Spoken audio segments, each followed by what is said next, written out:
This is Andrew. He runs a junk removal business. He made $650,000 in revenue last year, but is losing money during the off-season and struggling to grow revenue at his second location. This is the Business Breakdown Show, where we take real home service businesses and analyze exactly what's holding them back. Our goal is to give Andrew a strategy to turn around the company in the next 6 weeks. All right, so the name of the business is Top Dogs Junk Removal, and they serve Athens and Atlanta, Georgia. Let's take a look at their application video. Hey Mike, my name is Andrew Workentine. I'm 26 years old and I am the founder of Top Dog Junk Removal. I started it out of college. I'm actually a dropout when I was 21 years old, and we started in Athens, Georgia, scaled to about $500,000 a year within 2 years, reached a cap, and then I moved to Atlanta to start a second location where I'm currently doing about $150,000 a year, and I'm actually having a little bit of trouble scaling because I feel like I'm held back on my bandwidth as a entrepreneur, or just as an owner, where I have guys in Athens that I have to manage, and then I don't have employees doing things for me in Atlanta. I'm doing it all myself, and so I really feel like I don't have the bandwidth to get as much done as I would like, and I don't have the know-how to grow my business. Okay, so the first thing we want to do for Top Dogs is actually look at their website, break it down, and see what's working and what's not working. All right, so we're looking at topdogjunkremoval.com. I really like the overall design. The red, the white, the black, it's very sharp. Looks like we got the 2 locations up here, Athens and then Atlanta, different phone numbers. How we work, getting started, same day, next day, full service, step 1, 2, 3. Yeah, I love this. So anytime I can see the brand of your trucks, your uniforms, and your crew, far better than using stock images of junk removal. So love that. This is a lot of words, honestly, for a homepage, but still okay. We have a bit of a coupon, save $20 by booking online. Get an instant service quote. Junk removal in Athens. We got a plugin for all their Google reviews. That's great. Overall, looking really good. We got all their different service areas, it looks like, and you probably have pages for every single one. Yeah, so for example here, I understand having different pages for search engine optimization, but this would be tough. Like if I wanted my grill removed, for example, I've got to look through, what is it, like 40 or 50 pages here to find what that is. And there it is right there. Piano removal, like these are very specific things. And I understand you're doing this for SEO, search engine optimization. From a design perspective, I would probably bundle some of these up and try to make it where it was like either like under residential, for example, it could be like, if they are doing home renovations or if they're doing clean outs, for example, and then like having a bundle of these pages, because otherwise this just becomes a mess. It just looks kind of sloppy.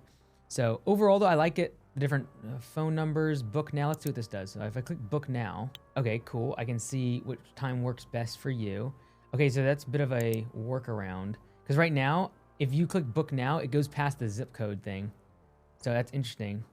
I don't know which one you have set up for that, but it looks like one of your locations, you have it where if you click book now, it goes directly to booking. On your home page though, if I go here, it asks for my availability. So my question is this availability thing actually necessary for the zip code, or is book now? Because I would rather when they click check availability, I don't have to put their zip code in.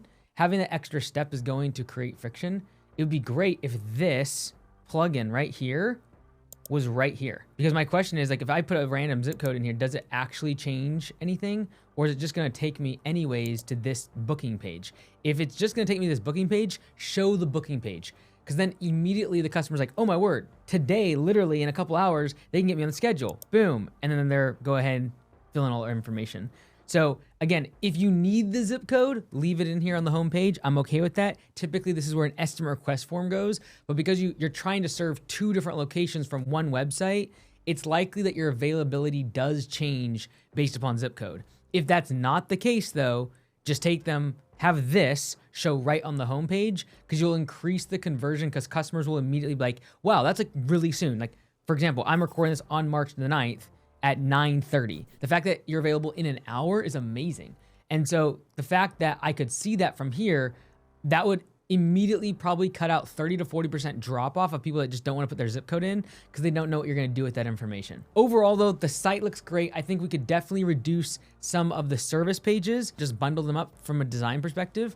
Let's go ahead and look at your Google business profile.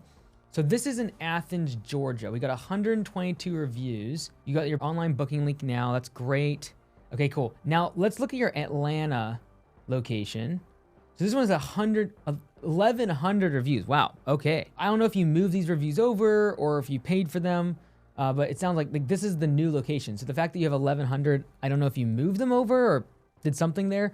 If you bought them, just know you're probably going to lose a lot of them over time, or they look a little fishy. So like if you go through the reviews, you just might want to be careful with that. Like I love the fact that having pictures on these reviews makes them much more valid, but just be careful if you are actually purchasing them. Instead of just saying, thanks, Dustin, I would actually copy this entire review into ChatGPT or Gemini and then ask it to give back an owner's response that is SEO friendly, and then use that as your response from the owner, because that's going to drive a lot more SEO, search engine optimization, and AEO, answer engine optimization when it comes to AI, is if you're responding back thoughtfully with keywords around your services, your service area, etc. So overall, really good Google business profiles. Like even if you look at your images, you're updating it constantly. You're showing your trucks, your uniforms, your crew. So yeah, like this is really great. These are great images on your Google page.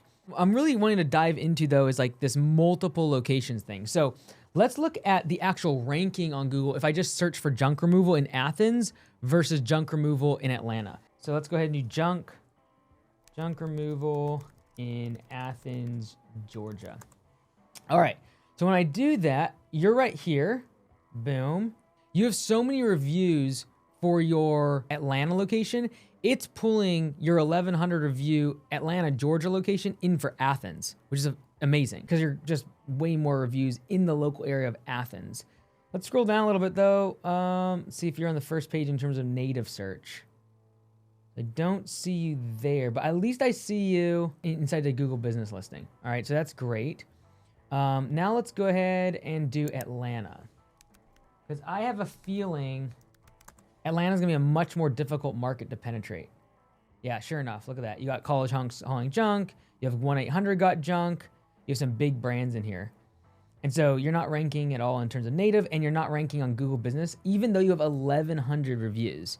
It's just challenging when you're up against 24,000, right? I didn't see you in either for Google business, Google local services. Might be something to think about, but it's gonna be very difficult to rank super high in an Atlanta location, simply due to the fact that there's huge operators and you're just getting started. I would rather be a big fish in a small pond than a small fish in a massive pond.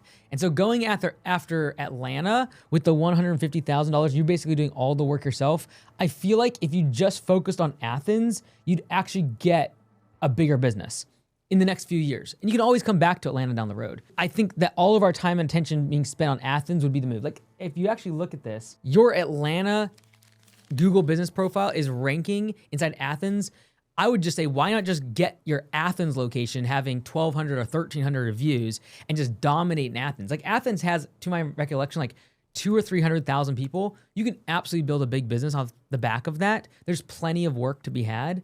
And so like what I really want to focus on though is how far Atlanta to Athens, Georgia drive time. I want to see how far of a drive it is. 1 hour and 20 minutes. Okay, so if you read the Copy and Paste Millionaire, you know that for multiple locations like you're doing, I want to have less than 1 hour of drive time between my locations, unless I'm having a separate manager that is very heavily incentivized on profit sharing, managing a location without me. The reason is because it's very difficult to manage 2 locations in and of itself, let alone when they're that far apart. So it sounds to me like you're living in Atlanta. The Athens location is kind of like the forgotten stepchild, but it's also the one that's making all the money. I would really be interested to know what happens if we just spend all of our time and attention on the Athens location. It has 500,000 annual revenue. With all your time and attention spent on it, all the reviews and the Google business profile listing acumen that you throw back into Athens, I think you can build $1 million business in Athens. And then when you do leave Athens, it's kicking off enough cash. So when you go into a bigger market, you can actually spend what is required to break through and see results. That's the website breakdown. Let's go ahead and give Top Dogs a grade. I think for the website, it's a solid A-. Really solid design. I think there's a few little tweaks around the SM request form, around some of the page layout of all the different services being listed off, like 50 of them as a massive text block. But overall, really solid branding, bringing over what you see on the uniforms and the trucks into the website, building that cohesive brand. So it's solid A-. And if you want a website like Top Dogs that is really professional, go check out Home Service Web Design. And if you're in the green industry, go check out Lawn Care Web Design for other examples of businesses that we've built their website for. We do this for hundreds, now over 1,000 different businesses to be able to get more leads from their website. Now that we've looked at the website, let's dig into the financials. And unfortunately, the financials that we got seem incomplete. So I'd asked for 2025's numbers, and it looks like I got basically the first couple months of 2026. So I'm just guessing that this might be the first, since the 1st of January is when you started being more professional about the numbers and putting it into QuickBooks. So first off, super happy about that. What this does tell me though, even though I have limited numbers, as I scroll through this, first thing I'm always looking at is top line revenue, bottom line. So top line revenue for the first 2 months of the year was $16,000. And so if you annualize that out, that's only around $100,000 in annual revenue. That tells me you have a huge spring rush, because you did $650,000 last year in revenue. And so if for 2 months you only did $16,000, that tells me there are probably months you do 60, 70, 80,000 a month in revenue. And I'm guessing it's somewhere between like April and July, August is where a lot of your revenue is coming, which is fine for a lot of home services. This is a feature, not a bug of our industry. So $16,000 top line revenue for the first couple months of the year. We have a negative $34,000 profit. Okay, so something is off. We're obviously having negative profit. Let's look through some of the numbers here. Gas seems relatively normal. You got payroll of $25,000 plus payroll taxes, so $27,000. So we're spending more in payroll. We're spending almost double our revenue on just wages. I don't like that. And so I'd highly recommend checking out my free book and free course. You can check it out at mikeandes.com. It's the off-season book, and the whole course is free, the workshop, for you to be able to figure out what to do during the off-season, because this is what I call seasonitis. So revenue drops off a cliff, leads drop off a cliff during your winter or during your off-season, and this will cripple the business. Having negative $34,000 for the first 2 months of the year means you likely aren't becoming profitable until July or August in terms of above zero for the year, like year to date. As much as I want to talk about growth and expansion, all the rest of it, I think you might have now, because you split these two locations, have a lot more overhead. And the reason is because now that you're not in this Athens location, you have a team and you need a couple people just there to keep the lights on during the off season. But that's crushing our margins. Like, we are spending twice as much on wages as we are in revenue. Now, you could do two things. One, you could just shut down for 3 to 4 months of the year when it's really, really slow. If you're losing this much money, that actually becomes a viable option to just lay everyone off. Because if you took the $27,000 of wages and just got rid of it, you laid everyone off, I happen to believe you'd be able to produce $16,000 of revenue yourself. And so you basically could go back to being a solo operator for 3 to 4 months of the year and then offer a return to work bonus for your crew to actually come back in the spring when you need them, because that would be a better option right now than what you're currently doing. I do think the goal, though, is to be able to stay busy during these months by offering adjacent services or other upsells to your existing customer base to keep yourself busy during the off season. And junk removal is tough because people do want it so immediate. It's hard to be like, yeah, we'll get to you in like 3 months. It's hard to like create that backlog of a schedule. But what I want to be able to do is be able to have promotions and offers during the slow season to be able to pull some of that demand out of the spring, and especially going after my existing customer database. Because I would imagine you have a few thousand people in your database, and I can promote around Christmas, around getting ready for the spring, trying to pull some of that spring demand and spring cleaning forward into January and February. That would be really my goal. So I think that's probably the biggest problem I see, is the fact that we are losing money like crazy during the off season. We have to fix that. We have more wages being spent right now than revenue for these couple months. And unfortunately, we have incomplete financials, so I can't really talk too much more outside of just January and February. In terms of the numbers that I currently have, I would give the grade on the financials a C-, mostly because I feel like you're just getting started, getting it professionalized and putting it inside of QuickBooks. And so I think that within this year, you could easily get that grade improved to a B+ because your numbers look accurate. Like they're really clean. It's just that I only have 2 months. I think if you continue doing what you're doing over the next 10 more months of 2026, you have really solid financials and a QuickBooks statement, a profit and loss statement that was truly accurate. So I only am giving you a C- because I have incomplete data, but the cleanliness of your data looks really good. Now, if you need clean numbers like this for your business, go check out Home Service CPA. This is my firm, and this is my accountants in-house here. We have 3 now full-time people working on this to do your bookkeeping, your taxes, your payroll, so you can go check it out today. All right, so let's jump into the 4L framework because we've identified several issues.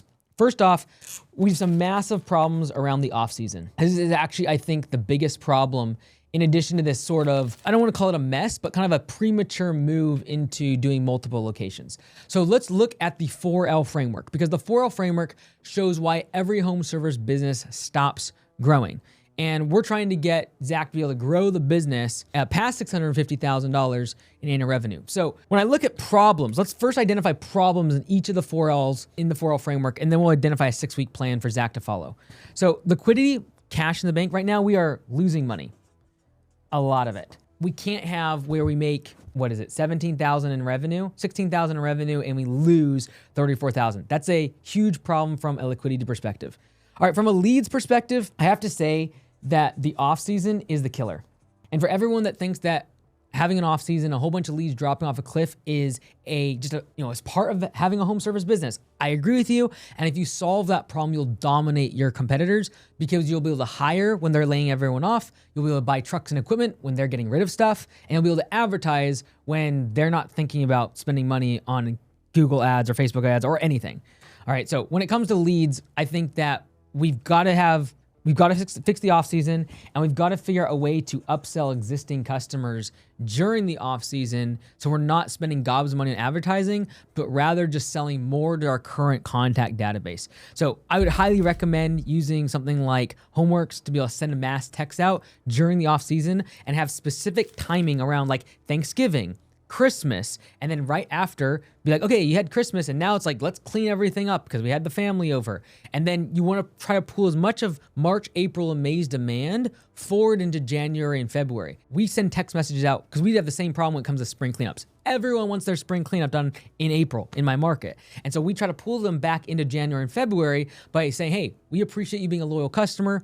Once we hit the spring, we get super busy and super backed up. So if you are willing to do your service now, January and February, this will allow us to give you a discount as well as prioritize you on the schedule so you're not left waiting once everyone joins. Highly recommend using Upsell. I would do a text and an email blast, and I would figure out what the offers are going to be based upon seasonality, whether it be Christmas, whether it be spring, whether it be going back to school, whether it be Thanksgiving. All of those you can create an offer around. All right, so when I look at labor right now, the only thing I can really see is that wages are really high. Again, I'm only looking during the off season, but I have a feeling this has a lot to do with the fact that we have 2 locations. You're inflating your wages by keeping the Athens location staffed during the off season because you're not there. And so this is why creating multiple locations, in my opinion, you don't think about multiple locations until you solve the off season, because otherwise, when you leave, the off season will crush you once you have to just staff the place and keep the lights on, and you lose money every single month. All right, when it comes to leadership, I do think the 2 location problem can be solved very quickly, but I do believe that is causing you to feel the way, as you said in your video, like you just don't really know what you're doing. You're doing great. You have a $650,000 junk removal business. You're crushing it, but you're feeling inadequate because 2 locations should only be done after you've nailed the first location. You have a general manager in place that's compensated very well based upon the profit of the business. You've solved the off season. And so I think you're getting a little bit ahead of yourself when it comes to leadership by starting a second location. So we have broke down the website. We've broke down all the numbers. We figured out some of the problems in each of the 4 constraints to growing a business, which is liquidity, leads, labor, and leadership. Now let's create a 6-week plan for top dogs and for Zach to take the business to the next level. The first thing is we've got to fix the off-season revenue. We've already talked about this. Now, what I'm going to specifically say is we're going to use Cure 2. So inside of the off-season book and in the free workshop, we talk about this being more and better. Meaning, we are not going to try to start a new service. I don't want you to do like, okay, we're going to do like Christmas lights now because it's during our off-season. No, not yet. Cure 2 is one of the 5 cures inside the book, and it's my favorite.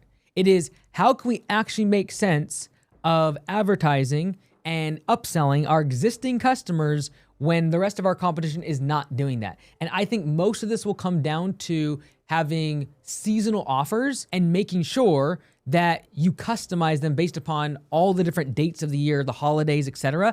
Get really creative with that so you can actually advertise and upsell to your existing customer database around those offers, around those very specific times of the year where there's urgency and there's scarcity around how many people you can serve before spring rush, before the holiday season, before Thanksgiving, before go back to school. All of those need an offer.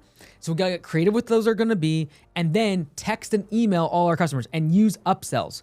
So upsells is the one I really want you to do in more and better. But by getting creative with the offers, I also think that you can also do more. So better is upsells. More is how can you actually figure out a way to advertise those seasonal offers when the rest of your competition, like you, don't have leads beating down the door. If you can get creative with that, that is the ultimate fix by fixing the offer, as well as selling more to the people that are already in your database. And if you don't have a tool for this, use Homeworks, because there's mass text unlimited for free until July. Contact your customers with these seasonal offers and they'll crush. All right, the second thing we've got to really work on is seasonal demand. Seasonal demand requires seasonal labor. So until you get number one firing in all cylinders, which is you have leads coming in during the offseason, you have upsells happening throughout the entire offseason, until you have that solved, I need you to realize that seasonal demand means you're gonna have seasonal labor. You're either gonna have to lay people off, you're gonna have a come to work bonus. We talk about this all inside the workshop for the offseason. If you go to offer someone $2,000 at the end of October and say, hey, when you come back next spring, I'll offer you $2,000. That's better than losing $25,000 per month because you have them just sitting around not doing anything or being super inefficient. And now you're spending more money on customer acquisition cost to get leads to fill their schedule, and they're not even efficient at it because there's only 1 or 2 jobs a day, for example. I have to realize that until I get consistent leads during the off season, seasonal demand means I must have seasonal labor. All right, the third, probably the hardest thing, honestly, for you to do, Zach, is going to be cut second location. I know this one hurts. I know it feels good to have 2 locations. It's a step in the direction of entrepreneurship, and it's a big challenge. Once you've done $500,000 in annual revenue at one location, it does feel like, man, like what's next? What's the next hill to conquer? And starting a second location absolutely provides a huge challenge. I just want you to be more profitable and stack cash from Athens. I want you to boil the puddle. And so when I think about large markets like Atlanta, where there's hundreds of thousands, if not millions of people, where there's huge entrenched competitors and it's very difficult to rank on Google, you're going to pay so much to get attention. Even with 1,200 reviews in this market, you're still not ranking on the first page. I think if you go to Athens, though, where there's 200,000 or 300,000 people as a population, you can boil the puddle. You have way better ranking on Google because there's not as big competitors. And the question is, can you build $1 million business in Athens doing junk removal? I think you can. And so if you put all that time, attention, all the reviews on Athens, I truly believe you would be able to get this business to $800,000 to $1 million. And I'm not saying you shouldn't ever start a second location, but for now, I need you to cut it. The only reason that this might be different, and I don't know this part, is if you move to Atlanta for other reasons besides business. If there's like other things that require you to be in Atlanta, then hey, maybe we have to make a sense of a bad situation and just gonna take a couple more years for you to figure out a lot of the leadership aspects and the financial aspects of solving the off season, and it's gonna be a little bit painful. But my recommendation is if you can be back in Athens yourself, you will almost vicariously solve a lot of these problems because you will inevitably be able to sell and upsell better during the off season than anyone else. You'll also be able to do more work because you're already doing it in Atlanta. I'd rather you just do that in Athens during the off season, lay off your entire team and be profitable until you can get leads during the off season. All right, the fourth thing I want you to do is simplify and standardize. The reason that you're feeling this way with the 2 locations is because you're offering so many different things. And I understand with junk removal, it is a lot of different things that you have to offer in terms of SEO, like different things that people are searching on Google. But I want you to look at 80% of your revenue and say, okay, the other 20%, can I cut it? Is it tiny little things that happen once or twice a year? If so, it's likely that's causing a lot of the stress when it comes to multiple locations, because it's very difficult to juggle a complex service or something that's not standardized when you're an hour and a half, 2 hours away in Atlanta and they're in Athens. And so one of the reasons you're having the stress is if I can standardize and simplify is make it easy, standardize, do it the same way every single time. The more you can get to that, and I think you've done a great job with your pricing, your website to get close to this, I would look at the services you're offering, all 50 of them, and say which of the ones are always causing the trouble, where there's bad reviews or that you personally have to get involved in the job. I would try to reduce all of those so that when you start another location down the road, and I'm not saying you won't ever, when you do down the road, the business will run better without you because you've simplified and systematized everything.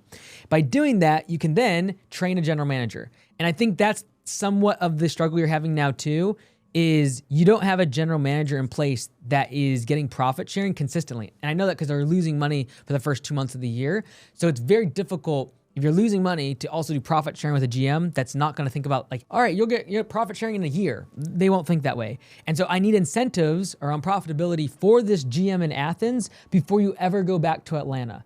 And so this leads to the 5th part, which is I highly recommend getting past $800,000 in Athens with simplified services, creating systems for your general manager to follow. And once you've passed $800,000, then I give you the green light to go to Atlanta. And some people are going to watch this and be like, well, why can't you just do both? Can't you grow Atlanta by, can't you grow Athens by 60%, go from 50,000 to 800,000? Yes, you can do that. I don't think that your current management is going to grow the business by 60%. I also think that if they did, you just increase the losses that you have during the off season. And so instead of like, yes, in the short term, it feels like a step back to go back to one location. But I think in a year or two, you can get this first location in Athens to over $800,000 with simplified services, by the way. So not $1 million or 1.2 million doing everything you're currently doing. Maybe it would be 1.2 million, but we're going to pare it down to the services we know we get done on target, on budget every single time, and the customers are always happy. So it's only 800,000 that we're going to do. At that size, with simplified and standardized services, I'm going to get a general manager in place. And then by doing that, this location will likely now be producing $150,000 to $200,000 in net profits that you can take out of the business. Now you have the capital to go start in a larger market because you can go spend all of this cash on advertising and infrastructure required to go into a much more metropolitan area where there's big incumbents, and you're gonna likely have to pay to play and do a lot more on advertising. All right, if you want me to come out in person to your business and break down your website, your numbers, and fill out a turnaround paper just like this for your business, just go to mikeandys.com/turnaround. You can apply, it takes like 5 minutes, and it's completely free. Thanks to everyone inside the community that supports everything that I do here.